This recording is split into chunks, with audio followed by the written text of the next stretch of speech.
இந்த பையன் சீக்கிரமாக ஹீரோவாக நடிக்கணும் ஒரு படத்தில், அந்த கேமராமேன் வெற்றி செய்யணும் இந்த பையனை.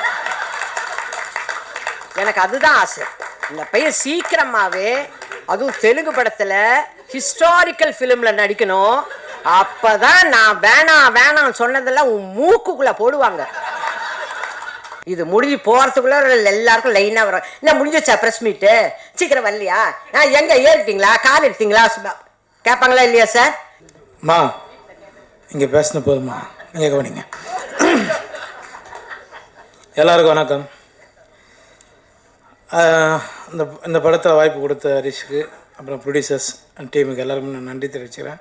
அர்ஜுன் தாஸ் நல்ல நண்பராகிட்டாப்புல, கண்டினியூவாக படம் பண்ணுறம்போது எதுவும் படத்தில் ஹீரோனி கூட வேணாம், அவர் யோகி பாபு இருந்தால் போதுன்னு எல்லாத்தையும் சொல்லிக்கிறீங்க, ரொம்ப நன்றி. அப்புறம் எங்கள் வீட்டு கணேசன் எங்கே போயிட்டார், வெளியே போயிட்டாரா? ஏன்னா அவர் சொன்ன மாதிரி வீட்டு கணேசன் சொன்ன மாதிரி ரொம்ப என்டர்டைன்மெண்ட்டான ஒரு படம் தான் அது. ஏன்னா வீட்டுக்கு வேணால மட்டும்தான் தெரியும், அவரால் மட்டும்தான் முடியும். ஒரு தம்மாக இருக்கிறதுக்கு அவரால் மட்டும்தான் தம் பிடிக்க முடியும். அதனால் அவர் தைரியமாக சொல்லிட்டு போயிட்டார். ஹரிஷை பற்றி சொன்னேன்னா, இந்த படத்தில் நடந்ததை பற்றி தான் எல்லாருமே சொல்கிறீங்க. ஹரிஷை பற்றி எனக்கு முதல்ல எப்போயோ தெரியும், இப்போ பாதி படமாடா. அவன் அங்கேருந்தே செட்டில் தான் பேச சொல்லுவான் எல்லாரையும், அவங்க கூட இருப்பேன்னா. அப்புறம் டூரிஸ்ட் ஃபேமிலி பண்ணாப்புல. இந்த படத்தில் வந்து எனக்கு கதை சொன்னேன், என்னோடய ஆஃபீஸில் வந்து கதை சொன்னாப்புல. சொல்லும்போது நான் சொன்ன முதல் வார்த்தை ஹரிஷுக்கு வந்து, ஹரிஷ் நீ இந்த படம் எப்படி இருக்குன்னு எனக்கு தெரியாது, ஆனால் நீ டைரக்டர் ஆகணுன்றான்னு. கரெக்டாக டூரிஸ்ட் ஃபேமிலியாக அவனுக்கு சொல்லிட்டு இருந்தேன். எனக்கு பிடிச்ச நிறைய அசிஸ்டன்ட் டைரக்டருங்களை எல்லாருமே டைரக்டர் ஆகிடுங்கடான்னு சொல்லுவேன், அதை சப்போர்ட் பண்ணுவேன். அது வந்து நான் ஹரிஷ் நான் எதிர்பார்த்தேன். இன்றைக்கி உன்னை வந்து இவ்வளோ பாராட்டுறாங்க எல்லோரும், ரொம்ப சந்தோஷமாக இருக்கிறேன். உன்னை நிறைய படங்கள் நீ பெரிய பெரிய படங்கள் பண்ணணும் ஹரிஷ். இது மட்டும் இல்லை, பெரிய ஹீரோங்களுக்கும் நீங்கள் கதை பண்ணு, அங்கே விட்டுறாது, ஓரமாக அப்படி கூப்பிட்டு போ என்னையும். அர்ஜுன் தாஸுக்கும் நான் மூல நன்றி தெரிவிச்சேன். அர்ஜுன், உங்களோட ஸ்டைல், உங்களோட விஷயம், நீங்கள் பேசுகிற பேச்சு எல்லாமே நிறைய இடங்களில் பேசிகிட்ருப்போம் உங்களை பற்றி. நான் அர்ஜுன் தாஸோட தான் அடுத்தடுத்து படம் பண்ணிகிட்ருக்கேன், ரொம்ப சந்தோஷம். இது நம்ம கடைசி வரலும் போகலாம். திரைக்கு முன்னாடி இருக்கிறது பெருசு இல்லை, திரை தான் நம்மளுக்கு தெய்வம், அதை மதித்து நம்ம போவோம்.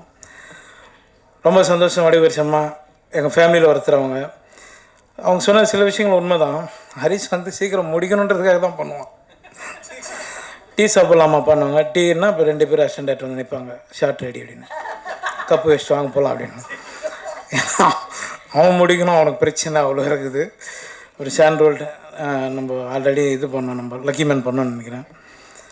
ரொம்ப சந்தோஷம் சார். எல்லாருக்குமே நான் நன்றி தெரிவித்தேன். விஜய், சதா, எல்லாருக்கும், மோகன், அப்புறம் ப்ரொடியூசர்ஸ் எல்லாருக்குமே ரொம்ப நன்றி தெரிவிச்சேன். அனபேன் உங்களுக்கும், டேய் ஷாருக் கான் அந்த லுக்கில் இருக்கிறான் பாக்ஸி, உனக்கு ரொம்ப நன்றி. எல்லாருக்குமே அங்கே இருக்கிறவங்க எல்லாருக்குமே நன்றி.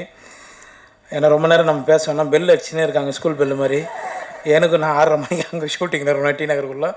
ரொம்ப சந்தோஷம். இந்த படம் வெற்றி அடைய நான் முருகப்பெருமான வேண்டிக்கிறேன். ரொம்ப நன்றி, எல்லாருக்கும் ரொம்ப நன்றி. தேங்க்யூ. போனோடனே ஏதோ கதை என்ன அம்மா, நீங்கள் இந்த கேரக்டர் யோகி பாபு சார், யோகி பாபு சார் கடா, அர்ஜுன் தாஸ் சார் அவ்வளோவா எனக்கு தெரியாது, இந்த ஹீரோயின் சரி இவ்வளோதான் சொல்லுவாங்கன்னு நான் நினச்சி போனேன். நம்ம போனால் ஈவினிங் ஏதோ பேசிவிட்டு இதுதான் இது சம்பளம் இப்படி கொடுக்குறோன்னு சொல்லுவாங்க, அதோடு வந்துட போகிறோம். ஆனால் ஒரு லேப்டாப் எடுத்து வச்சுக்கிட்டார், ஓகேங்களா. நானும் சாரு மட்டும்தான் இருக்கிறோம். நான் இந்த நிமிஷம் வரல சாருன்னு தான் கூப்பிட்றேன் அவரை. என்ன உங்களை சாரு எல்லாரும் அவரை பேர் சொல்லி கொடுப்பாங்க, ஆனால் எனக்கு வந்து அவர் டைரக்டர் சார். நான் உங்களையும் ஒன்று அப்படி தானே சார் கூப்பிடுவேன், ஒத்த பண்ண மரம் நம்ம அப்படி தானே சார் கூப்பிடுவோம். அதனால் சார் சொல்லுங்கள் சார் ஆரம்பித்தாருங்க. நான் சிரிக்கிறேன். மங்களபுரம்ல என் பேர் ஜானகி, ஜாக்கி அதெல்லாம் சொல்ல சிரிச்சுக்கிட்டே இருக்கிறேன் நான் பாட்டு. கிட்டத்தட்ட ஒரு 2 தடவை டீ குடிச்சிட்டாங்க, டீ எடுத்துன்னு வந்து 2 தடவை கொடுத்துட்டாங்க. அந்த அளவுக்கு டைம். 2 சார் நல்லா இருக்குது சார்.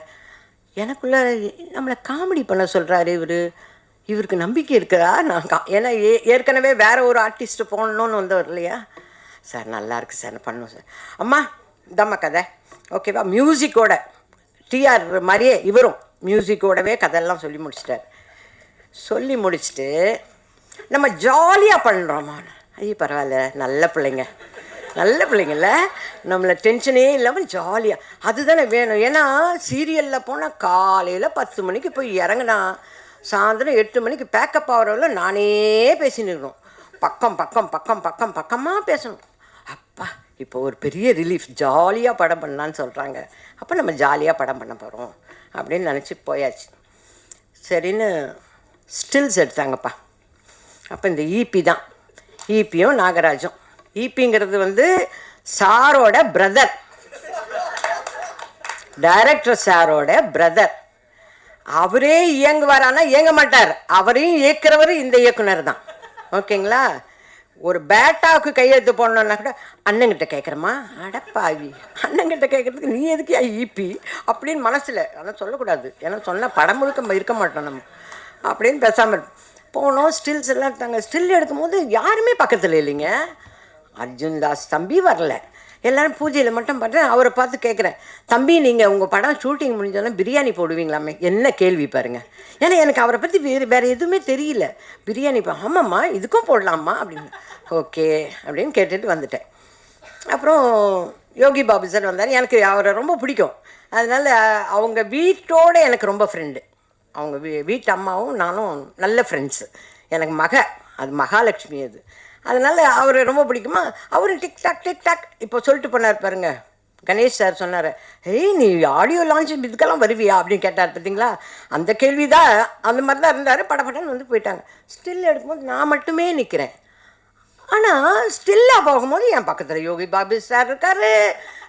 என்னங்கடா பண்ணுறாங்க இவங்க அப்படின்னு எனக்கு ஒன்றுமே புரியல. ஆக்சுவலாக வந்தாச்சுப்பா, ஷெடியூல் போட்டாங்க. வந்தார் ஈபி. ஷெடியூல் ஆரம்பிக்குதுமா, உங்களுக்கு சம்பளம் இவ்வளோதாம்மா. நாகராஜ், ஏன் இப்படி பண்ணுற, இவ்வளோ நாள் வாங்குற, கொஞ்சம் காசு ஜாஸ்தியாகவே. நம்ம அதுக்கு தான் இருக்கிறோம். நம்ம கேரக்டரெல்லாம் விட நான் வேலைக்கு போனால் சம்பளம் வாங்கணும், இதுதான் என்னோடய மோட்டிவ். என்னையா கொஞ்சம் பார்த்து சொல்லக்கூடாது. இல்லைம்மா கரெக்டாக நடந்துக்குவாங்கம்மா. எல்லாம் இந்த புதுசாக வராங்கனாவே திக்குன்னு இருக்கும், எப்போ பேமெண்ட் வருமோ என்ன. ஆனால் அந்த விஷயத்துலாம் ஈபி வந்து சூப்பர். அதெல்லாம் கரெக்டாக பண்ணுவார். குட் மார்னிங்மா, அவ்வளோதான். அதுக்கப்புறம் ஈபி வந்து டிஸப்பியர், ஓடிடுவார். அவர் இருக்கவே மாட்டார்.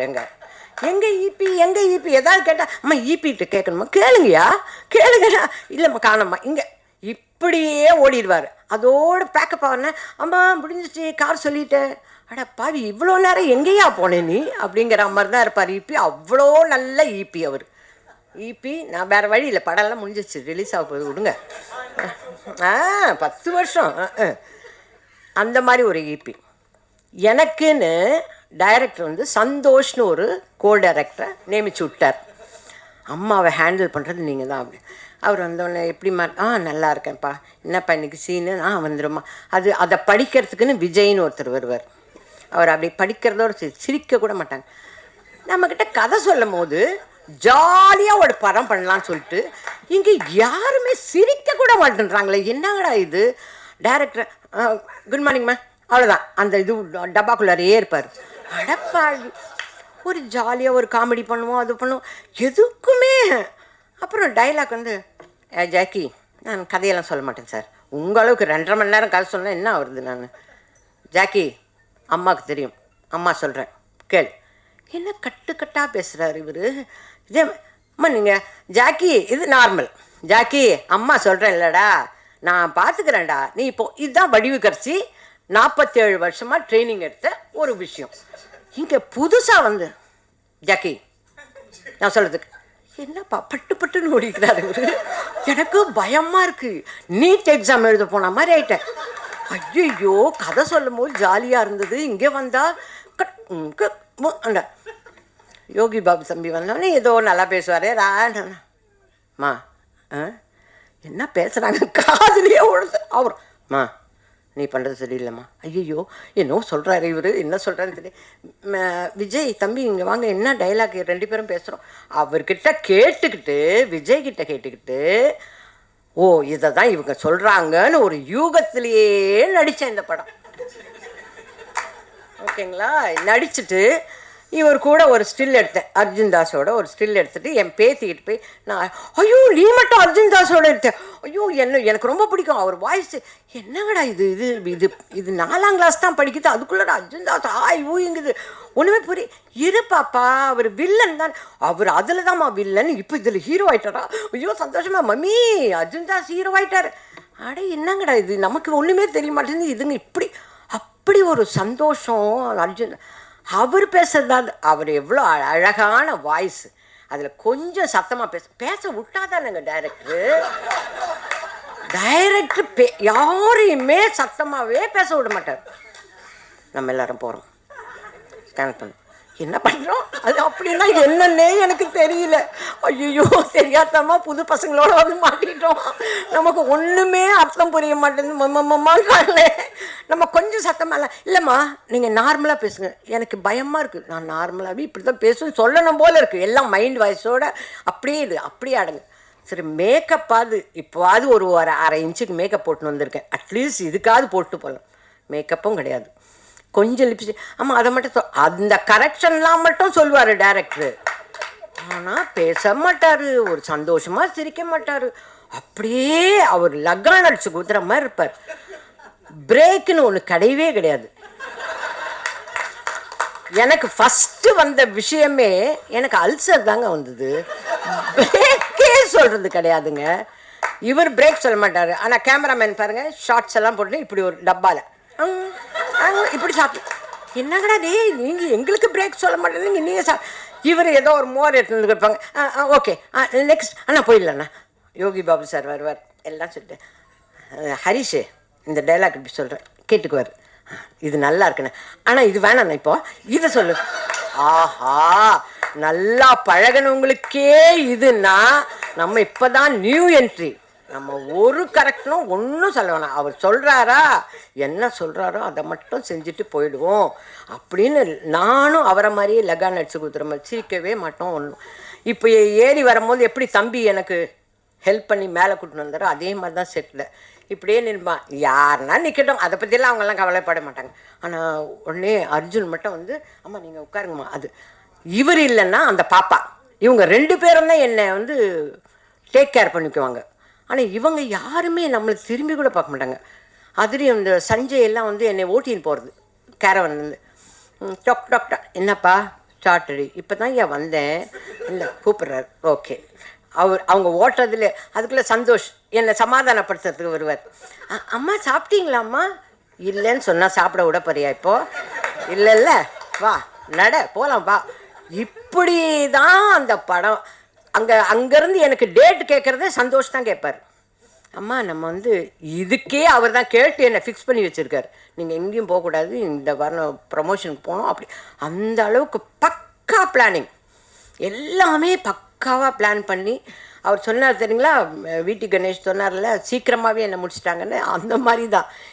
எனக்கு நடுவில் கொஞ்சம் உடம்பு சரியில்லாமல் போச்சு, அது வந்து கேமராமேனால், அதெல்லாம் நம்ம இப்போ சொல்ல விடல.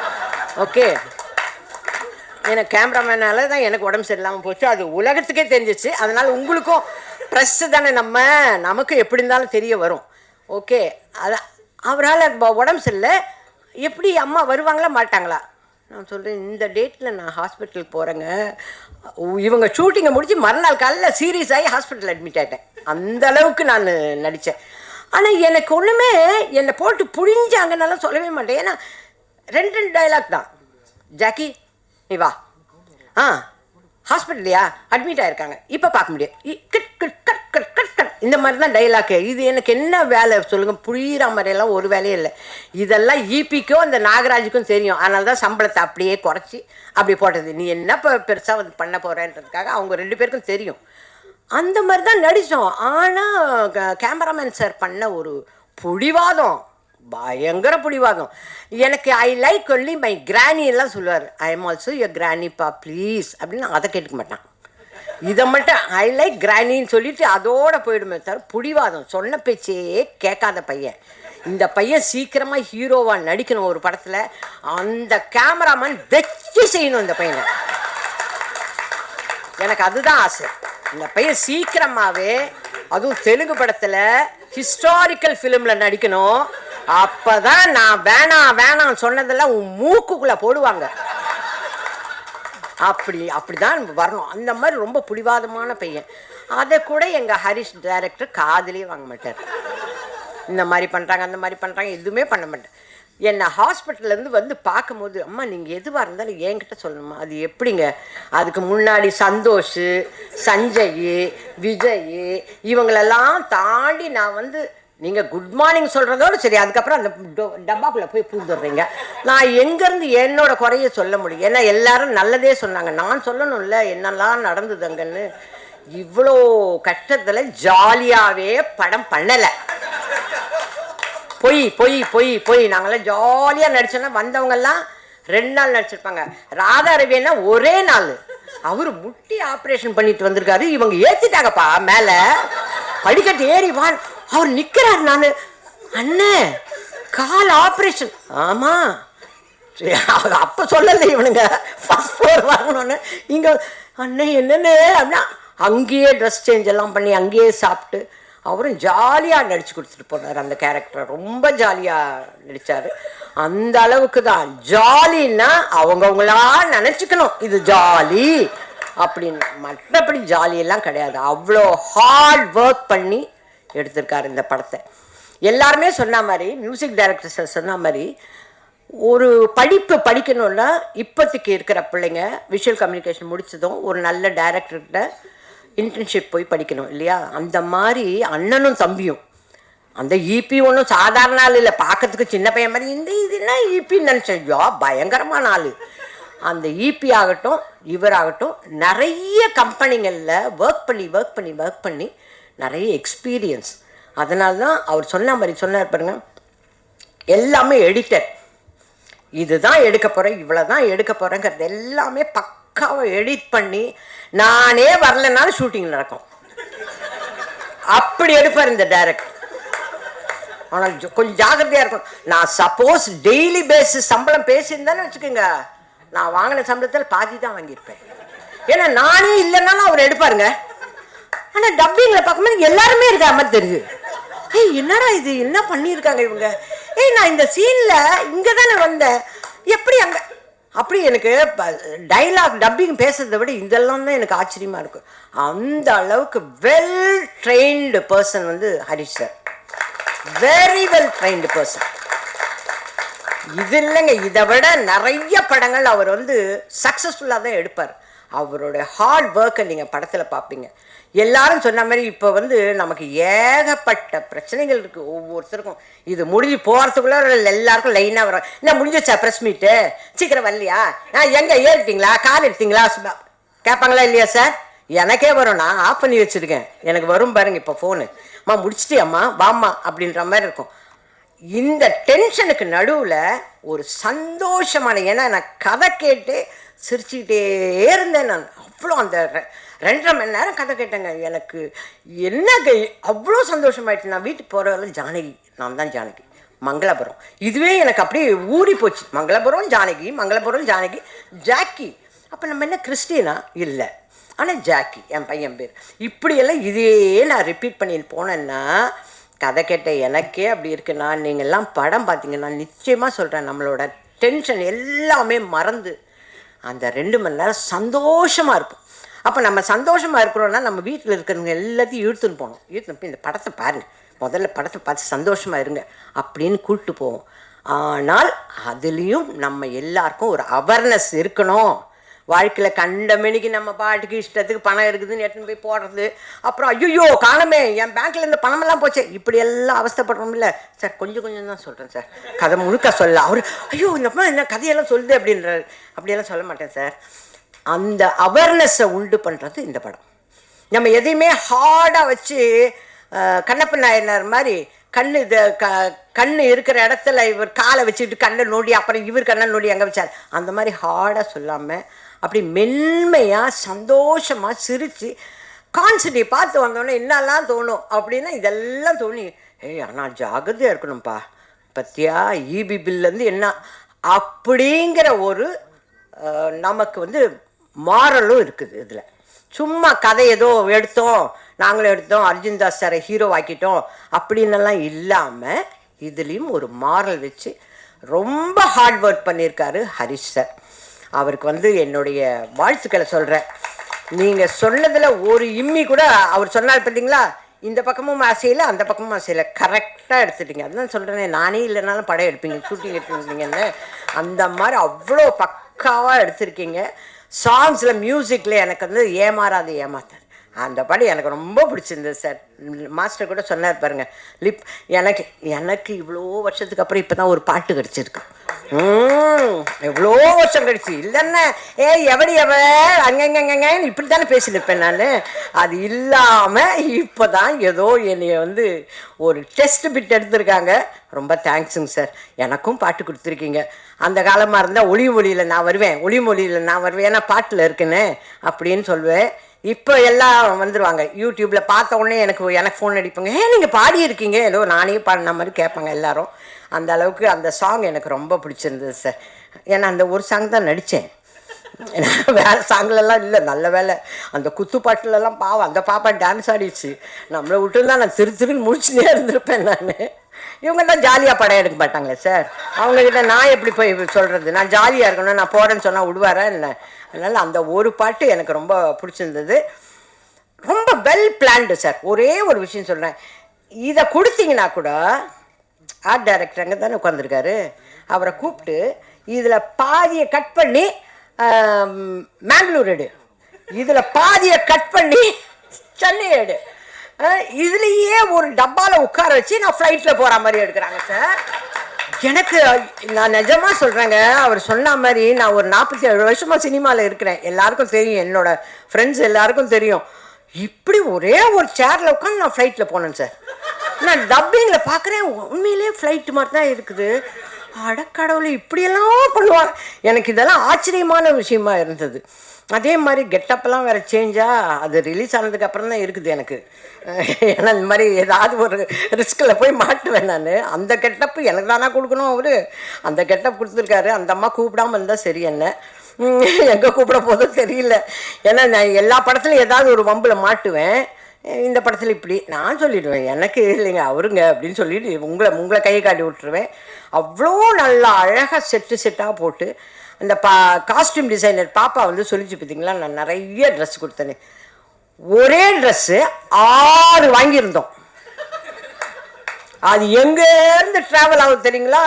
இங்கே சென்னையை விட்டு மங்களபுரத்தை விட்டு நாங்கள் மேங்களூர் போய் மேங்களூரில் ஒரு நிறைய கதை சொல்கிறணும், ஹோட்டல்லாம் நடத்தி திருப்பி மேங்களூர்லேருந்து வரலும் 6 புடவைங்க, ஒரு செட்டும் இல்லை கண்ணு, 6 புடவை 6 ஜாக்கெட்டு. அது அந்த மாதிரி தான் நிறைய காஸ்டியூம்ஸ் எல்லாம் பாவம் அந்த பிரச்சனை இல்லை, அவரை உலுக்கி எடுத்துட்டோம் நம்ம, அந்த அளவுக்கு இருக்கும் செட்டு. நீங்களும் வந்து இந்த டிஓபியோட சேர்ந்து என்னை பழி வாங்கினீங்க. அது மட்டும்தான் என்னால் இன்னவரையிலும் ஒன்றும் சொல்லிக்கவே முடியல. அந்த மாதிரி இனிமேல் ஃப்யூச்சரில் போனீங்கன்னா என்னை மாதிரி வயசான ஆர்டிஸ்ட் வராங்கன்னா கொஞ்சம் கன்சிடர் பண்ணுங்கள், பண்ணலாமா பண்ணக்கூடாதா அப்படிங்கிறத கொஞ்சம் தயவு பண்ணி கன்சிடர் பண்ணுங்கள். அதை தான் நான் இந்த ஃபங்க்ஷனில் உங்கள்கிட்ட ரிக்வெஸ்ட்டாக வைக்கிறேன் நான். மற்றபடி சாங்குக்கு நீங்கள் எழுதுனீங்க, அவர் டான்ஸ் பண்ணிட்டாரு, நீங்கள் மியூசிக் போட்டீங்க, அவர் செட்டு எல்லாம் பண்ணிட்டாரு. எல்லாத்த விட எனக்கு வந்து டைரக்டர்கிட்ட இப்போ பேச வருவார்ல டைரக்டர், அப்போது டைரக்டர் எனக்கு சொல்லணும், அவர் யோசித்த ஆர்டிஸ்ட்டை விட நான் நல்லா, சும்மாலாம் சொல்லக்கூடாது, நீங்கள் பொய் சொல்ல மாட்டீங்கன்னு எனக்கு தெரியும். பரவாயில்லம்மா, ஓரளவுக்கு ஒரு 90% பண்ணியிருக்கீங்க. அந்த அம்மா நடிச்சிருந்தா அந்த 100% நல்லா இருந்திருக்கும்ன்றத உண்மையை சொல்லணும். அந்த அம்மா பேரை சொல்லவே வேணாம். ஓகே, அது எனக்கு உங்களுக்கு அந்த இபி அந்த நாகராஜுக்கு மட்டும் தெரிஞ்சது அப்படியே இருக்கட்டும். ஆனால் நீங்கள் தயவு செஞ்சு அந்த உண்மையை சொல்லுங்கள். எனக்கு இருக்கும் இல்லை சார், என்ன தான் எக்ஸாம் எழுதினாலும். இந்த மாதிரி தான் சின்ன மருமகள்னு ஒரு படத்தில் சிவாஜி சாரும் நானும் நடிச்சிட்ருக்கோம். தெலுங்கு படம் ரீமேக் எடுக்கிறாங்க. அதில் வந்து எப்போ பார்த்தாலும் டைரக்டர் வந்து మీరు రాజసులోచనలాగా చేయలేదు ఇదే சொல்லியிருப்பார். ராஜசுலோச்சனா அம்மா பண்ணலை, ராஜசுலோச்சனா. எனக்கும் வந்து நான் ஊருக்கு கிளம்புறேன், அப்பா சிவாஜி சார்கிட்ட போய் சொன்னேன், அப்பா நான் ஊருக்கு கிளம்புறேன். ஏத்தா?